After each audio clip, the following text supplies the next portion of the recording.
Lesson 135. If I defend myself, I'm attacked. Who would defend himself unless he thought he were attacked, that the attack were real, and that his own defense would save him? And herein lies the folly of defense. It gives illusions full reality and then attempts to handle them as real. It adds illusions to illusions on top of each other, thus making correction doubly difficult. And it is this you do when you attempt to plan for the future, activate the past, or organize the present as you wish. Listen, you operate from the belief you must protect yourself from what is happening because it must contain what threatens you. A sense of threat is an acknowledgement of an inherent weakness, a belief that there is danger which has power to call on you to make appropriate defense. You listen with me. The world you see is based on this insane belief, and all of its structures, all its thoughts, its doubts, its penalties, its heavy armament, its legal definitions, its codes, its ethics, its leaders, its gods, all serve but to preserve its sense of threat. Say to me, fear. For no one walks the world in armature, but must have terror striking at his heart. Listen, defense is frightening.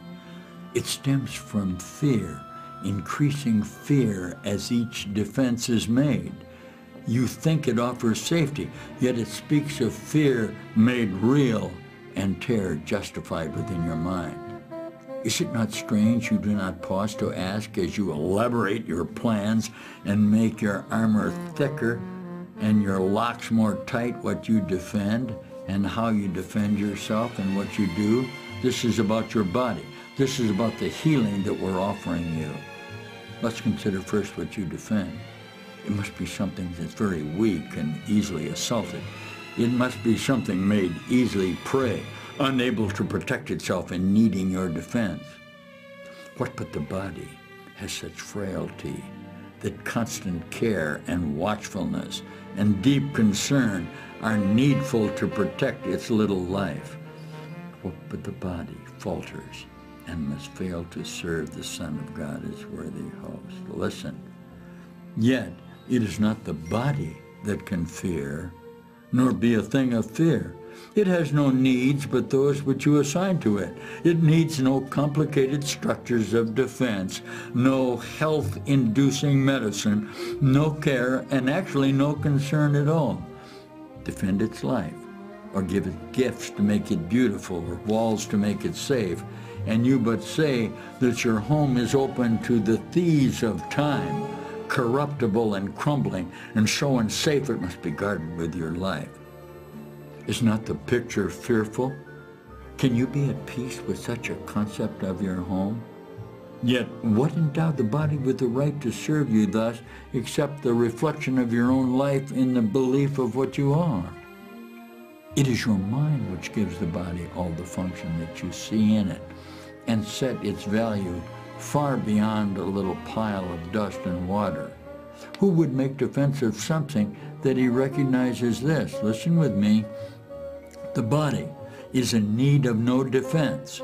This cannot be too often emphasized, and it will be strong and healthy if the mind does not abuse it by assigning to it roles it can't fill, to purposes beyond its scope, and to exalted aims which it can't possibly accomplish.